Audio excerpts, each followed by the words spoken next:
भारत में आज भी कई ऐसे राज्य हैं जहां पर काला जादू होता है। हालांकि इसको रोकने के लिए सरकार ने कानून लागू किए हैं, लेकिन इसके बावजूद उन राज्यों में छुप छुप कर काला जादू होता है। और आज हम आपको एक ऐसे राज्य के बारे में बताने वाले हैं जो अपने काले जादू के लिए जाना जाता है। नमस्कार, मैं हूं आपके साथ स्वाति सिंह और आप देख रहे हैं इंडिया न्यूज। भारत के असम राज्य में एक ऐसा गांव है जहां पर काला जादू होता है। लोगों का कहना है कि आम नागरिक अगर उस गांव में जाते हैं तो उनका वापस आना भी मुश्किल हो जाता है। आज हम आपको बताएंगे कि इसके पीछे क्या सच्चाई है।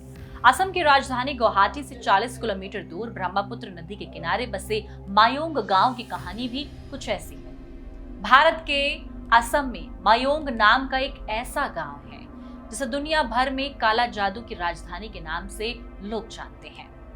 मायोंग जाने से न सिर्फ आम लोग डरते हैं बल्कि तांत्रिक और अघोरी भी डरते हैं। ऐसा कहा जाता है कि मायोंग की साधिकाएं पुरुषों को कुत्ता बिल्ली बना के अपने पास रख लेती हैं। ये भी कहानी है कि वहां की साधिकाएं पेड़ों को उड़ाती हैं और उसी पर हर जगह घूमती हैं।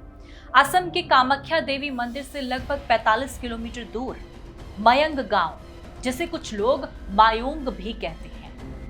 यहाँ लोग रात में छोड़े दिन में भी जाने से डरते हैं। कामाख्या देवी मंदिर के आसपास का ये क्षेत्र महिला प्रधान क्षेत्र है।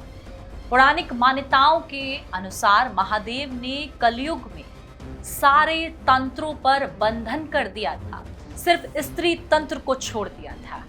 इसलिए स्त्री तंत्र का जो सट कर्म है, यानी मरण, मोहन, उच्चाटन, वशीकरण, ये सबसे तेज चलता है। सारे तांत्रिक अघोरी माया उनसे आज भी डरते हैं। असम के मोरी गांव नाम के जिले में स्थित एक छोटा सा मायोंग नाम का गांव, जिस गांव में न जाने कितने सालों से मंत्रों और काली शक्तियों के जाल बुने जा रहे हैं। माना जाता है कि महाभारत से भी इस जगह का रिश्ता है।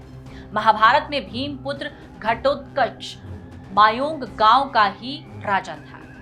इस दुनिया में काली शक्ति, काला जादू की शुरुआत मायोंग से ही हुई थी। ऐसा भी कहा जाता है कि इस गांव के चप्पे चप्पे में जगह जगह में ऐसे मंत्र गड़े हैं जिन मंत्र के ऊपर अगर किसी भी इंसान ने सिद्धि प्राप्त कर ली तो वो चुटकियों में किसी इंसान को एक जानवर में तब्दील कर सकता है।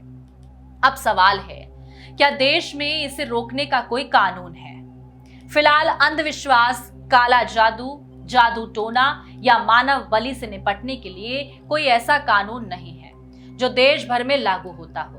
हालांकि इंडियन पीनल कोड आईपीसी की कुछ धाराएं हैं जिनमें ऐसे अपराध के लिए सजा का प्रबंधन है। अगर मानव बलि दी जाती है तो धारा 302 हत्या की साजिश के तहत सजा दी जाती है।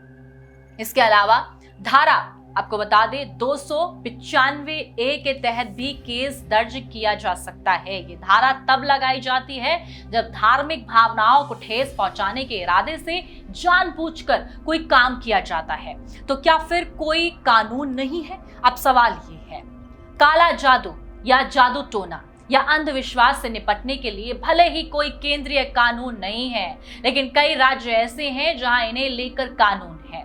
राज्य में इसे लेकर अलग अलग सजा के प्रबंधन है। इस कानून में अंधविश्वास या काला जादू की परिभाषा भी नहीं है। ये कानून सिर्फ ऐसी प्रथाओं के अपराधीकरण की बात करते हैं जो दशकों से चली आ रही हैं। माना जाता है कि अंधविश्वास और काला जादू जैसी प्रथा की जड़ें धार्मिक मान्यताओं से जुड़ी हैं, इसलिए सरकारें उनके खिलाफ कानून लाने से बचती हैं। ऐसी तमाम जानकारी के लिए आप हमारे साथ बने रहें और देखते रहें इंडिया न्यूज। धन्यवाद।